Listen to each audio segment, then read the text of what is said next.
Bayangkan saat kamu pulang kerja, duduk di sofa, tapi rasanya tidak ada energi yang tersisa. Kamu merasa lelah, gelisah, bahkan mulai meragukan kemampuan diri sendiri. Hal seperti ini mungkin terdengar biasa, tapi sebenarnya bisa menjadi tanda bahwa kamu berada di lingkungan yang toksik. Toksik bukanlah sekedar kata-kata kasar atau konflik sesekali. Toksik adalah pola yang perlahan menggerogoti mental, emosi, dan kesehatan fisik kita. Menurut American Psychological Association, orang yang terus-menerus terpapar toxic environment berisiko mengalami stres kronis, gangguan tidur, dan kecemasan hingga 30% lebih tinggi dibanding orang lain. Hari ini kita akan menelusuri bersama apa itu toksik, bagaimana dampaknya, mengapa bisa muncul, dan yang paling penting, bagaimana kita bisa melindungi diri dari lingkungan yang toksik.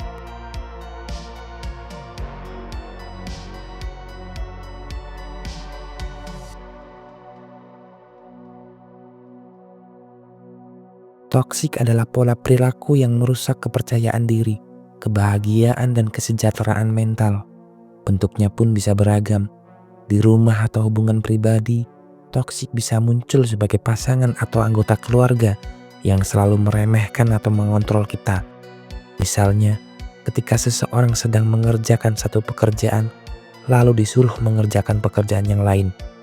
Atau teman yang selalu mentertawakan ide kreatifmu hingga kamu ragu untuk mencoba hal baru. Dalam pertemanan, toksik seringkali berarti teman yang iri, suka memanfaatkan atau menjelekkan. Sedangkan di lingkungan kerja, toksik bisa berupa budaya perusahaan yang menekankan kompetisi ekstrim, gosip yang merusak, atau atasan yang selalu menjatuhkan. Menurut penelitian University of California, toxic environment di kantor bisa menurunkan produktivitas hingga 20-25% dan meningkatkan angka absensi karena stres. Bisa dibayangkan betapa besar efeknya.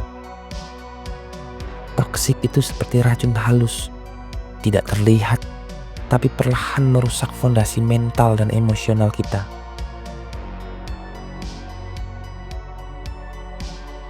Efek toksik terbagi dalam 3 lapisan: psikologis, fisik, dan sosial.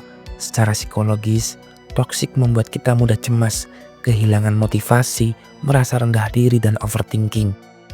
Seorang karyawan yang diremehkan oleh atasan setiap hari bisa pulang kerja merasa tidak berguna, mempertanyakan kemampuan, dan mulai meragukan diri sendiri.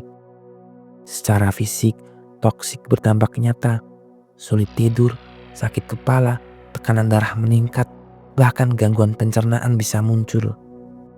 Studi Harvard Medical School menemukan bahwa stres kronis akibat toxic environment meningkatkan risiko penyakit jantung hingga 27%. Di sisi sosial, orang yang terpapar toksik sering menarik diri dari lingkaran sosial, atau ironisnya, meniru pola toksik itu sendiri. Toksik bisa menular.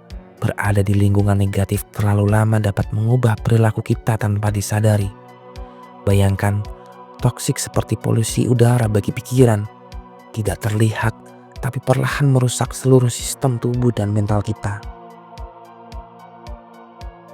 Toksik muncul dari kombinasi faktor internal dan eksternal. Secara internal, seseorang bisa rentan karena kurangnya self-awareness, trauma masa lalu, atau ketergantungan emosional.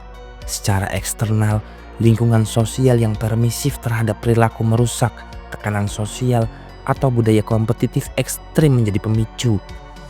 John Gottman, seorang psikolog terkenal, menekankan bahwa pola komunikasi negatif yang dibiarkan akan membentuk toxic circle yang bisa menular ke orang lain. Contohnya, seorang pekerja muda yang awalnya tidak suka gosip kantor, lama-lama ikut menjelekkan rekan karena terbiasa dengan pola tersebut.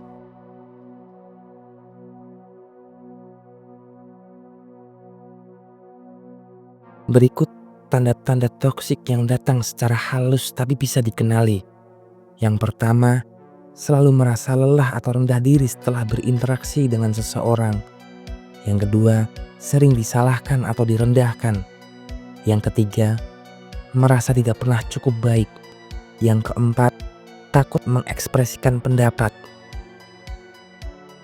Bayangkan toksik seperti jamur di sudut rumah, tidak terlihat langsung tapi perlahan menggerogoti fondasi. Cobalah catat interaksi toksik yang kamu alami dalam seminggu terakhir. Apa dampaknya pada emosi, pikiran, dan tubuhmu?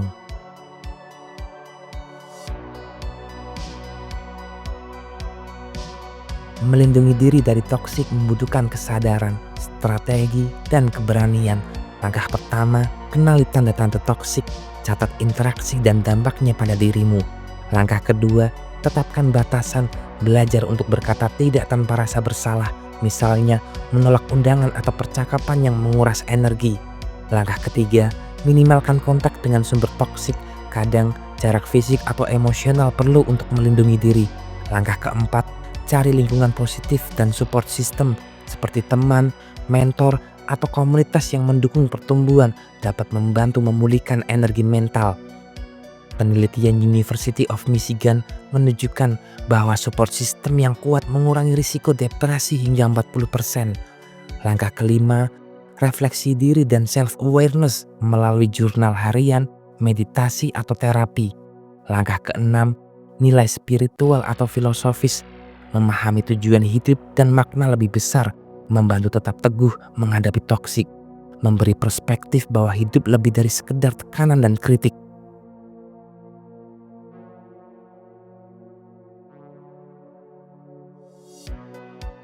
Hidup terlalu berharga untuk dihabiskan dalam lingkaran yang menguras energi. Mengakui toksik dan menjaga jarak bukanlah egois, itu bentuk cinta pada diri sendiri. Mulai sekarang, pilih lingkaran yang mendukung pertumbuhanmu, bukan yang meracuni. Setiap langkah kecil yang kamu ambil hari ini akan berdampak besar pada kesehatan mental, fisik, dan kualitas hidupmu di masa depan.